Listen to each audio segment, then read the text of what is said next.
Hello friends, ನಮಸ್ಕಾರ. ಇವತ್ತು ನಾನು ಮಾಡ್ತಾ ಇದ್ದೀನಿ ಈವ್ನಿಂಗ್ ಬ್ಲಾಗ್. ಸೊ ಎಲ್ಲ ಸುಮಾರು ಚುಮ್ಮಿ ಚಾನಲ್ ವೀಕ್ಷಕರಿಗೂ ಸುಸ್ವಾಗತ. ಸೊ ಇವಾಗ ಬ್ಲಾಗ್ನ ಸ್ಟಾರ್ಟ್ ಮಾಡೋಣ ಫ್ರೆಂಡ್ಸ್. ಎಷ್ಟೇ ಗಟ್ಟಿ ಮನುಷ್ಯನೇ ಇರಲಿ, ಒಳಗಳಿಕೆಗೆ ಕಿವಿಗೊಟ್ಟನೆಂದರೆ ಬಲೆಗೆ ಬಿದ್ದೇ ಬೀಳುತ್ತಾನೆ. ಏನಂತೀರಾ?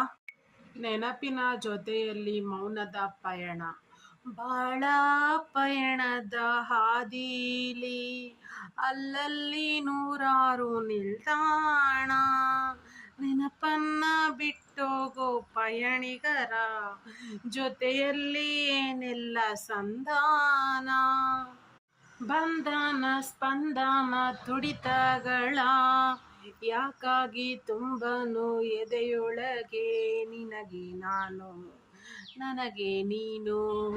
ಮಲಗು ಮಲಗು ಚಾರುಲತೆ, ನಿನಗೂ ನೆರಳಿದೆ.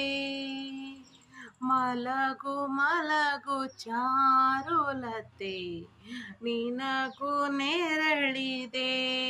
ಈಗೊಂದು ಹಾಡು ನಿಮ್ಮ ಒಂದು ಬ್ಲಾಗ್ನಲ್ಲಿರಲಿ. ಜೊತೆಗೆ ನೀನು ಬರುತ್ತಿರೆ ಜಗವ ಮೆಟ್ಟಿ ನಾನಿಲ್ಲುವೆ. ಒಲಿದ ನೀನು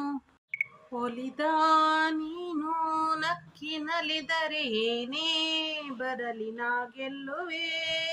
ಎಷ್ಟಿದ್ದರೇನು ಏನಿದ್ದರೇನು ದೇವರು ಹಾಜರಾತಿ ಹಾಕಿ ಕೂಗಿದ ಮೇಲೆ ಎಲ್ಲವನ್ನು ಬಿಟ್ಟು ಹೋಗಲೇಬೇಕು ಅಲ್ಲವೇ?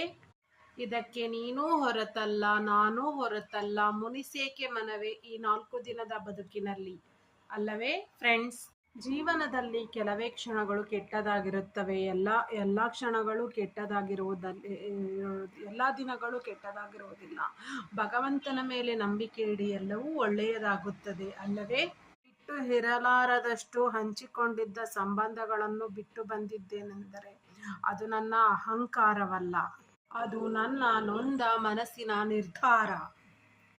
ಮಿತಿಗೆ ಅತಿಯಾದರೆ ಮಿಥ್ಯ ಅತಿಥಿಯಾಗಿ ಬರುವುದು. ಏನಂತೀರಾ?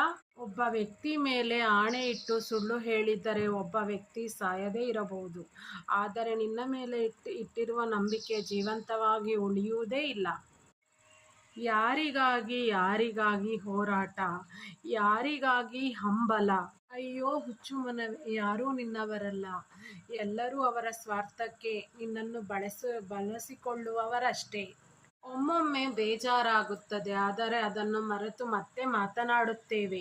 ಮತ್ತೆ ಅದೇ ನೋವಾದಾಗ ಆ ವ್ಯಕ್ತಿ ಯಾರೇ ಆಗಿರಲಿ ಅವರ ಜೊತೆಗಿನ ಸಂಬಂಧ ಬೇಡ ಅನಿಸುವಷ್ಟು ದೂರ ಹೋಗಿಬಿಡೋಣ ಅನಿಸಿ ಬಿಡುತ್ತದೆ.